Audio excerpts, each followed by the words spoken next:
Friends, నేను మీ సాయి మలేష్ మాట్లాడుతున్నాను. ముందుగా మా ఛానల్ సబ్స్క్రైబ్ చేసి లైక్ చేసి షేర్ చేయండి. అదేవిధంగా హైదరాబాద్లో కానీ హైదరాబాద్ పరిసర ప్రాంతంలో కానీ స్థలం కొనాలనుకున్నా అమ్మాలనుకున్నా ఇందులో ఉన్న కాంటాక్ట్ నెంబర్ని సంప్రదించగలరు. ఓకే ఫ్రెండ్స్, ఈరోజు వార్తల్లోని ముఖ్యాంశాలు తెలుసుకుందాం. ఆంధ్రజ్యోతి దినపత్రిక వెంకయ్యకు పద్మ విభూషణ్ వేదిక దిగి వచ్చి పురస్కారం అందించిన రాష్ట్రపతి ముర్ము. తెలంగాణ కళాకారులు గడ్డం సమ్మన్న, దాసరి కొండప్ప, సోమ్లాల్ నాయకులకు పద్మశ్రీ. 132 మందిలో 67 మందికి పురస్కారాలు అందజేత. 25,000 మంది టీచర్లు ఇంటికే. 8 ఏళ్లుగా తీసుకున్న జీతాలు 4 వారాల్లో వడ్డీతో సహా చెల్లించాల్సిందే. బెంగాల్లో 2016 ఉపాధ్యాయ నియామకాలపై కలకత్తా హైకోర్టు తీర్పు. 15 రోజుల్లోగా నియామక ప్రక్రియ చేపట్టాలని బెంగాల్ సర్కార్కు ఆదేశం. దర్యాప్తు కొనసాగించి 3 నెలల్లో నివేదిక ఇవ్వాలని సిబిఐకి సూచన. పశ్చిమ బెంగాల్లో జరిగిన ఉపాధ్యాయ నియామకాల కుంభకోణం కేసులో కలకత్తా హైకోర్టు సోమవారం సంచలన తీర్పు వెలువరించింది. మమతా సర్కారు రాష్ట్ర స్థాయి ఎంపిక పరీక్ష ఎస్ఎల్ఎస్టీ ద్వారా 2016లో జరిపిన బోధనేతర సిబ్బంది నియామకాలను రద్దు చేసింది. ఈ తీర్పుతో 25,753 మంది ఉద్యోగాలను కోల్పోయారు. వారి నియామక ప్రక్రియ చెల్లదని జస్టిస్ దేబాంశు బసక్, జస్టిస్ మహమ్మద్ షబ్బార్ రషీద్తో కూడిన డివిజన్ బెంచ్ తేల్చి చెప్పింది. అంతేకాదు, అక్రమంగా ఉద్యోగాలు పొందిన వారంతా గత 8 ఏళ్లుగా తాము తీసుకున్న జీతాలను వడ్డీతో సహా 4 వారాల్లోగా తిరిగి చెల్లించాలని తీర్పులో పేర్కొంది. వసూలు బాధ్యతను ఆయా జిల్లాల కలెక్టర్లకు అప్పగించింది. అలాగే ఖాళీ అయిన ఉద్యోగాల భర్తీకి 15 రోజుల్లోగా కొత్తగా నియామక ప్రక్రియ చేపట్టాలని ఆ రాష్ట్ర స్కూల్ సర్వీస్ కమిషన్ను ఆదేశించింది. ఈ స్కామ్పై సమగ్ర విచారణ జరిపి 3 నెలల్లో నివేదిక ఇవ్వాలని సిబిఐని ఆదేశించింది. కాగా ఉపాధ్యాయ నియామకాల్లో తమకు అన్యాయం జరిగిందంటూ కోర్టును సుప్రీంలో సవాల్ చేస్తాం, బాధితులకు అండగా ఉంటాం. బీజేపీ నేతలు తీర్పుల్ని ప్రభావితం చేస్తున్నారు. మమతా బెనర్జీ బెంగాల్లో 2016లో ఉపాధ్యాయ నియామకాలపై కలకత్తా హైకోర్టు రీసెంట్ నిన్న తీర్పు ఇవ్వడం జరిగింది. ఇది 8 ఏళ్లుగా వాళ్ళు అక్రమంగా ఎంపికయ్యారు అన్నట్టుగా ఇక్కడ ఎంపిక విషయంలో మోసం జరిగింది, ఆరోపణ జరిగింది. ఇక్కడ మోసం జరిగింది అన్నట్టుగా వాళ్ళ ఎంపిక కరెక్ట్ కాదని ఇక్కడ తేలడంతో కోర్టు ఈ విధంగా నిర్ధారణ చేసింది. ఈ విధంగా వాళ్ళు 8 సంవత్సరాలు జీతం తీసుకున్న దాన్ని వడ్డీతో సహా తిరిగి చెల్లించాలన్నట్టుగా ఇక్కడ కోర్టు తెలియజేయడం జరిగింది. బీజేపీ ఖాతాలో సూరత్. ఏకగ్రీవంగా ఆ పార్టీ అభ్యర్థి ఎన్నిక. కాంగ్రెస్ అభ్యర్థి నామినేషన్ తిరస్కరణ. ప్రతిపాదించిన వారి సంతకాలు నకిలీవని రిటర్నింగ్ అధికారి ప్రకటన. ఇవే కారణాలతో కాంగ్రెస్ ప్రత్యామ్నాయ అభ్యర్థి నామినేషన్ను తిరస్కరణ. బరిలోని మరో 8 మంది ఉపసంహరణ. ఇదంతా బీజేపీ కుట్రలో భాగమన్న కాంగ్రెస్ హైకోర్టులో సవాల్ చేస్తామని వెల్లడి. ముఖేష్ దలాల్కు ధృవీకరణ పత్రం ఇస్తున్న ఆర్ఓ. లోక్సభ ఎన్నికల 6 దశలు ఇంకా మిగిలి ఉండగానే బీజేపీ ఖాతా తెరిచింది. గుజరాత్లో సూరత్ లోక్సభ స్థానాన్ని ఆ పార్టీ అభ్యర్థి ముఖేష్ దలాల్ ఏకగ్రీవంగా గెలుచుకున్నట్లు స్థానిక ఎన్నికల అధికారి కలెక్టర్ సోమవారం ప్రకటించారు. ఈ మేరకు దలాల్కు ధృవీకరణ పత్రాన్ని కూడా అందించారు. దలాల్తో పోటీ పడుతున్న కాంగ్రెస్ అభ్యర్థి నామినేషన్ తిరస్కరణకు గురి కావడం, అదే పార్టీకి చెందిన ప్రత్యామ్నాయ అభ్యర్థి నామినేషన్కు అదే పరిస్థితి ఎదుర్కోవడం, బరిలో ఉన్న మిగిలిన 8 మంది అభ్యర్థులు మిగిలిన 8 మంది కూడా ఉపసంహరించుకోవడంతో ఇక్కడ బీజేపీ అభ్యర్థికి ఎంపీ ఏకగ్రీవంగా ఎన్నుకోవడం జరిగింది. ఇక్కడ మోడీకి ఓటమి భయం, అందుకే మతాల మధ్య చిచ్చు పెడుతున్నారు. ఏం చేసినా వచ్చేది ఇండియా కూటమి సర్కారే. రాష్ట్రంలో కాంగ్రెస్ను ఓడిస్తే పథకాలు ఆగిపోతాయి. అక్కడ మోడీ, ఇక్కడ కేసీఆర్ ఇద్దరు తోడు దొంగలే. 10 ఏళ్ళు వారిని చూశారు. ఇక కాంగ్రెస్ను దీవించండి. జీవన్ రెడ్డిని గెలిపిస్తే కేంద్ర మంత్రిని చేసే బాధ్యత నాది. పసుపు బోర్డు ఏర్పాటు జీవోలో నిజామాబాద్ పేరేది. బండిని గుండును ప్రజలు నమ్మరు. సీఎం రేవంత్. ఆదిలాబాద్, నిజామాబాద్, మేడ్చల్లో కాంగ్రెస్ సభలు. ప్రధాని మోడీకి ఓటమి భయం పట్టుకుందని, అందుకే మతాల మధ్య చిచ్చు పెడుతున్నారని, ప్రజల మధ్య విద్వేషాలను రెచ్చగొడుతున్నారని సీఎం రేవంత్ రెడ్డి ఆరోపించారు. ఇండియా కూటమి అధికారంలోకి వస్తే హిందువుల ఆస్తులను గుంజుకొని ముస్లింలకు పంచుతున్నారన్న మోడీ ఆరోపణలను ఆయన ఖండించారు. ఇది సాధ్యమేనా? రాజ్యాంగం ప్రకారం ఎవరి ఆస్తులను ఎవరు తీసుకునే హక్కు లేదు. దేశాన్ని మత ప్రాతిపదికన విభజించి రాజకీయ లబ్ధి పొందాలని మోడీ చూస్తున్నారు అని విమర్శించారు. నిజామాబాద్, ఆదిలాబాద్ జిల్లా కేంద్రాలతో పాటు మేడ్చల్, మల్కాజ్గిరి జిల్లాలోని అంతాయపల్లిలో సోమవారం నిర్వహించిన జనజాతర సభలో సీఎం రేవంత్ రెడ్డి మాట్లాడారు. మతాల ఆధారంగా ఇక్కడ 3 వివిధ నియోజకవర్గాల్లో ఎంపీ అభ్యర్థులను ఉద్దేశించి ఆయన నామినేషన్ సందర్భంగా ఆయన ప్రచార సభల్లో పాల్గొని మాట్లాడడం జరిగింది. ఇక్కడ మోడీ మతాల చిచ్చు పెట్టి ప్రజలను రెచ్చగొడుతున్నారు అన్నట్టుగా ఇక్కడ మోడీని ఉద్దేశించి ముఖ్యంగా మాట్లాడడం జరిగింది. ఈ విధంగా కాంగ్రెస్ అభ్యర్థులకు ఓటేసి ఎలాగైనా గెలిపించాలన్నట్టుగా ఆయన జనాలను ఆదేశించడం, ప్రజలను ఆ విధంగా కోరడం జరిగింది. ఈ విధంగా మోడీ మతాల మధ్య చిచ్చు పెట్టి ఈ విధంగా ప్రజల్లో మతపరమైన విద్వేషాలు రెచ్చగొడుతున్నారని ఇక్కడ సీఎం రేవంత్ రెడ్డి తెలియజేశారు. ఈ విధంగా కుంభకోణంలో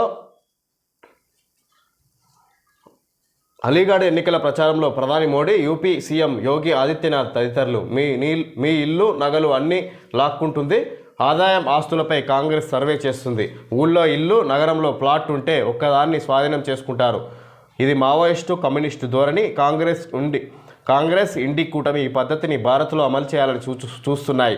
యూపీ ఎన్నికల ప్రచారంలో మోడీ విమర్శలు, ప్రధానిపై చర్యలు తీసుకోవాలి, ఎన్నికల సంఘానికి కాంగ్రెస్ ఫిర్యాదు, వనరులపై తొలి హక్కు మైనారిటీలకు కాదు, పేదలు ఆదివాసీలు దళితులు బీసీలకే కాంగ్రెస్ మేనిఫెస్టో గురించి వివరిస్తా, అపాయింట్మెంట్ ఇవ్వండి మోడీని కోరిన ఖర్గే. ఇక్కడ ప్రధానమంత్రి నరేంద్ర మోడీ మరోసారి కాంగ్రెస్ పార్టీపై విరుచుకుపడ్డారు. రాజస్థాన్లో ఎన్నికల ప్రచారంలో ఆయన కాంగ్రెస్ వస్తే ప్రజల సంపదను లూటీ చేసి మైనారిటీలకు పంచుతుందని ఆరోపించిన సంగతి తెలిసిందే. ఆ వ్యాఖ్యలు వివాదాస్పదమైనప్పటికీ మోడీ తగ్గలేదు. విమర్శల దాడిని మరింత పెంచారు. సోమవారం ప్రధాని ఉత్తరప్రదేశ్లోని అలీగఢ్లో నిర్వహించిన ఎన్నికల ప్రచారంలో మాట్లాడుతూ ఇండియా కూటమి నేతలు భవిష్యత్తుపై ఆశలు వదులుకున్నారన్నారు. కాంగ్రెస్ మేనిఫెస్టో పట్ల అప్రమత్తంగా ఉండాలని ప్రజల్ని హెచ్చరించారు. కాంగ్రెస్ ఇండి కూటమి విధంగా మరొకసారి అదే రీతిలో కాంగ్రెస్ ఉద్దేశించి మాట్లాడడం జరిగింది. కాంగ్రెస్ మొన్న మరొకసారి నిన్న ప్రచార సభల్లో ఇక్కడ అలీగఢ్ ఎన్నికల ప్రచార సభలో ప్రధాని మోడీ మరొకసారి మళ్ళీ అదే విషయాన్ని లేవనెత్తారు. ఈ విధంగా కాంగ్రెస్ అధికారంలోకి వస్తే సంపదను ముస్లింలకు కట్టబెట్టే ఉద్దేశంగా ఈ విధంగా కాంగ్రెస్ మేనిఫెస్టో ఉంది అన్నట్టుగా అక్కడ కాంగ్రెస్ను ఉద్దేశించి మాట్లాడడం జరిగింది. దీనిపై కాంగ్రెస్ మళ్ళీ విరుచుకుపడుతున్నాయి అన్నట్టుగా ఇక్కడ సమాచారం. హామీల అమలులో కాంగ్రెస్ బీఆర్ఎస్ విఫలం, పేదలకు రేషన్ కార్డులు కూడా ఇవ్వలేదు, వారికి ఓటడిగే హక్కు లేదు, కిషన్ రెడ్డి. కుంభకోణంలో కవితే కీలకం, బెయిల్ ఇవ్వద్దు, రౌజ్ అవెన్యూ కోర్టులో సిబిఐ వాదనలు, నేరానికి సంబంధించిన ఆధారాలు లేవు, బెయిల్ ఇవ్వండి, కవిత తరపు న్యాయవాది. సిబిఐ కేసులో మే 2కు తీర్పు రిజర్వ్, ఈడీ కేసులో వాదనలు నేటికి వాయిదా. ఇక్కడ మెయిన్ వ్యక్తి ఇక్కడ కవితే కీలక నిందితురాలు అన్నట్టుగా సిబిఐ రౌజ్ అవెన్యూ కోర్టుకు వివరించడం జరిగింది. ఈ విధంగా కవిత తరపు న్యాయవాది కవిత సంబంధించిన అసలు వాస్తవానికి దానికి ఈడీ బెయిల్ ఇవ్వండి అని కవిత తరపున ఆధారపడి, సిబిఐ నేరానికి సంబంధించిన ఆధారాలు లేవు, బెయిల్ ఇవ్వండి అన్నట్టుగా కవిత తరపు న్యాయవాది కోర్టును కోరేంటి. ఈ విధంగా గుబులు గులాబీ విషమ పరీక్షను అధిగమించాలని ఎత్తులు, కాంగ్రెస్ బీజేపీని ఢీకొనేలా ప్రచార వ్యూహం, నేరుగా ప్రజల వద్దకు వెళ్తున్న కేసీఆర్, ప్రజాస్వామ్యం కోసం పేరిట ప్రచారం, కాంగ్రెస్తో మోసపోయింది చాలంటూ నినాదం, గౌరవప్రద సీట్లు గెలిస్తేనే నిలబడే ఛాన్స్, అధికారంలో ఉన్నప్పుడే సారు కారు 16 అని నినదిస్తే గెలిచిన సీట్లు 9, ఇప్పుడు అధికారం లేదు, అధికారంలోకి వచ్చిన కాంగ్రెస్ 5 గ్యారంటీలు అమలు చేసిన దూకుడుతో ఉంది, గతంతో పోలిస్తే పుంజుకున్న బీజేపీ మోడీ గ్యారంటీతో ముందుకు పోతుంది, మరోవైపు పార్టీ నాయకులు కారు దిగేస్తున్నారు, టికెట్ ఇచ్చిన తర్వాత కూడా తూచా అంటూ అభ్యర్థులు జంప్ చేస్తున్నారు, లోక్సభ ఎన్నికల్లో సత్తా చాటకపోతే ఉన్న ఎమ్మెల్యేలను నిలుపుకోవడమో కష్టమే, దశాబ్ద కాలం పాటు తెలంగాణలో ఏకఛత్రాధిపత్యంగా హవా నడిపించిన భారత రాష్ట్ర సమితికి ఎదురైన విషమ పరీక్ష ఇది. లోక్సభ ఎన్నికల్లో మెరుగైన ఫలితాల సాధనే లక్ష్యంగా బీఆర్ఎస్ ముందుకెళ్తుంది. మళ్ళీ నిలబడి కలబడాలంటే ఈ ఎన్నికల్లో గౌరవప్రదమైన సీట్లు సాధించాల్సిందే. మెరుగైన ఫలితాలు సాధిస్తే మాత్రం అధికార పార్టీకి పక్కలో బెల్లంగా మారే అవకాశం ఉంది. అన్ని స్థానాల్లోనూ వీలైనంతగా పోటీ పడాలని, కొన్ని స్థానాల్లో మాత్రం చావరేవో అన్నట్లుగా సర్వశక్తులు ఒడ్డాలని సంకల్పించింది. అందుకే ఆ పార్టీ అధినేత కేసీఆర్ చెమటోడుస్తున్నారు. అధికారంలో ఉన్నప్పుడు ప్రజలను కలవకపోయినా, భారీ బహిరంగ సభలకు మాత్రమే హాజరైనా ఇప్పుడు నేరుగా ప్రజల వద్దకు వెళ్తున్నారు, వారితో కష్టసుఖాలు మాట్లాడుతున్నారు. తుంటి ఎముక విరిగి ఇబ్బంది పడుతున్నా ఇప్పటికే కొన్ని జిల్లాలను చుట్టేశారు. బుధవారం నుంచి బస్సు యాత్ర చేపట్టనున్నారు. దాదాపు 17 రోజుల పాటు ఏకబిగిన. ఈ విధంగా గుబులు గులాబీ అన్నట్టుగా బీఆర్ఎస్ పార్టీలో గుబులు రేపటి మన అసెంబ్లీ ఎన్నికల్లో ఓటమి చవిచూసిన విధంగా ఇక్కడ ఆ పార్టీ ఎమ్మెల్యేలంతా కాంగ్రెస్లో జాయిన్ అవ్వడం వివిధ పరిణామాలకు దారితీస్తుండగా ఆయన బీఆర్ఎస్ పార్టీ గుబులు మొదలైనట్టుగా ఇక్కడ ఆంధ్రజ్యోతి కథనంలో ఇక్కడ ఇవ్వడం జరిగింది. దీని ద్వారా ఇప్పుడు బహిరంగ సభలే కాకుండా ప్రజల్లోకి వెళ్ళి వాళ్ళ కష్ట సుఖాలను తెలుసుకునే ప్రయత్నం ద్వారా చేయబోతున్నారు. ఈ విధంగా ఇప్పుడు కొంచెమైనా ఇంకా ఫలితాలను పొందే విధంగా బీఆర్ఎస్ పార్టీ ఆలోచన చేస్తున్నట్టుగా ఇక్కడ బీఆర్ఎస్ను ఉద్దేశించి ఆంధ్రజ్యోతి కథనంలో ఇవ్వడం జరిగింది. కాంగ్రెస్లో తేలని టికెట్ల పంచాయతీ పెండింగ్లోనే ఖమ్మం, కరీంనగర్, హైదరాబాద్ సీట్లు. ఖమ్మంలో రఘురామరెడ్డి, రాయల నాగేశ్వరరావు మధ్య పోటీ. లోకల్ ఖమ్మకు ఇవ్వాలని డిప్యూటీ సీఎం బట్టి విక్రమార్క పట్టు. బెంగళూరులో ఖర్గేతో భేటీ అయిన బట్టి, మంత్రి పొంగులేటి. నేడు లేదా రేపు అభ్యర్థిని ప్రకటించే అవకాశం. ఖమ్మంతో కరీంనగర్ సీటుకు లింకు. అధిష్టానం చెప్పకుండానే కరీంనగర్లో వెలిచాల నామినేషన్. ఇంకా రేసులోనే ప్రవీణ్ రెడ్డి. లోక్సభ ఎన్నికల్లో నామినేషన్ల దాఖలుకు తుది గడువు ముంచుకొస్తున్న కాంగ్రెస్లో టికెట్ల పంచాయతీ ఇంకా తెగలేదు. ఖమ్మం, కరీంనగర్, హైదరాబాద్ సీట్లలో అభ్యర్థుల ప్రకటనపై సస్పెన్స్ ఇంకా కొనసాగుతూనే ఉంది.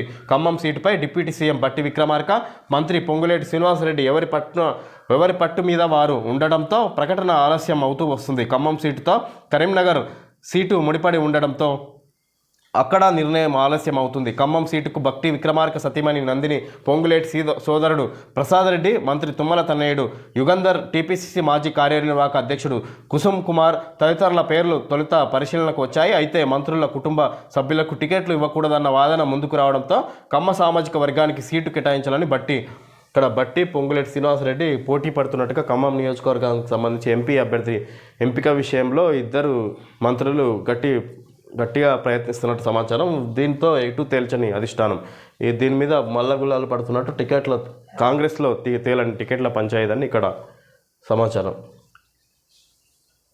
వేలిముద్రల క్లోనింగ్తో 36 లక్షలు కొట్టేశారు. ప్రధానమంత్రి కౌశల్ కేంద్రంలో నకిలీ వేలిముద్రల రాకెట్. మంచిర్యాల కేంద్రంగా దందా. 300 మంది వేలిముద్రలు క్లోనింగ్, వాటి ఆధారంగా హాజరు. బిల్లులు స్వాహా. ఛేదించిన రామగుండం పోలీసులు. భోపాల్ సంస్థ నిర్వాకం. 9 అరెస్టు. బీజేపీ అభ్యర్థి మాధవీలతను ఆలింగనం చేసుకున్న ఏఎస్ఐ. సోషల్ మీడియాలో వీడియో వైరల్. ఏఎస్ఐ ఉమాదేవిని సస్పెండ్ చేసిన సిపి.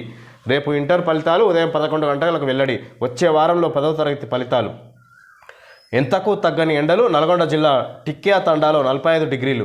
వానలు పడుతున్నా అధికంగానే ఉష్ణోగ్రతలు. నేడు రేపు తేలికపాటి వానలు. నిజామాబాద్, నల్గొండలో వర్షాలతో తడిసిన ధాన్యం. నల్గొండ పట్టణంలో నిర్మానుష్యంగా మారిన రహదారి. తెలంగాణలో అవినీతి సర్కార్, పేదల సంక్షేమాన్ని పూర్తిగా విస్మరించారు. 10 ఏళ్లు దోచుకున్న బీఆర్ఎస్ పనైపోయింది. ఇండియా కూటమిలో పదవుల కోసం కుస్తీ. రాహుల్ ఎన్నటికీ ప్రధానమంత్రి కాలేరు. కేంద్ర మంత్రి పీయూష్ గోయల్. కొండా, బీబీ పాటిల్ నామినేషన్లకు హాజరు. రాజేంద్ర నగర్లో నామినేషన్ వేస్తున్న కొండా విశ్వేశ్వరరెడ్డి, పక్కన పీయూష్ గోయల్. కొండా ఆస్తులు 4,490 కోట్లు. అప్పులు 13.83 కోట్లు. సొంత వాహనం మాత్రం లేదు. 5,705 కోట్లు. గుంటూరు లోక్సభ టీడీపీ అభ్యర్థి పెమ్మసాని ఆస్తులివి. దేశంలోని ధనిక అభ్యర్థుల్లో ఒకరు. నిజంగా ఎంపీ అభ్యర్థులకు సంబంధించి నామినేషన్ సందర్భంలో ఈసీకి సమర్పించిన ఆస్తుల వివరాలు, అప్పుల వివరాలు ఈ విధంగా ఉన్నాయి. ఇవి ఫ్రెండ్స్ ఈరోజు వార్తలోని ముఖ్యాంశాలు తెలియజేయడం జరిగింది. Thank you friends.